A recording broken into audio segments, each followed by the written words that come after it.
नमस्कार, सर्वज्ञ न्यूजमध्ये आपल्या सर्वांचं स्वागत।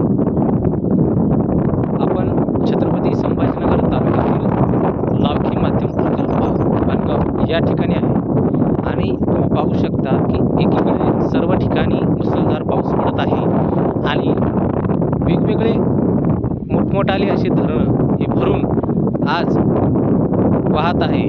मात्र छत्रपती संभाजीनगर तालुक्यातील बनगाव लावखी माध्यम प्रकल्प हा जेमतेम काही ठिकाणीच आपल्याला पाणी या ठिकाणी आलेलं दिसतं। जुलैचा महिना हा शेवटच्या आठवड्यात आहे आणि आपण बघतोय जुलै महिना संपत येत आहे तरी या धरणात अक्षरशः पाणीसाठा उपलब्ध झालेला नाही आणि याच बनगाव लावखी माध्यम प्रकल्पावर अनेक गावांना पाणी पुरवठा केला जातो।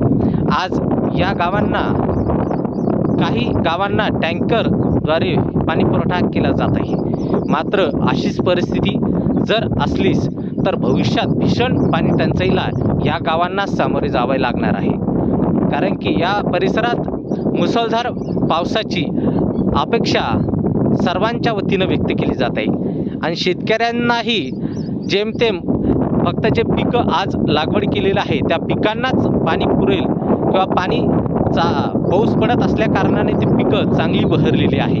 मात्र जर पावसाचा खंड पडला तर त्या पिकांना देखील पाणी देण्यासाठी शेतकऱ्यांकडे पाणी उपलब्ध नसल्याची खंतही शेतकऱ्यांनी व्यक्त केली आहे।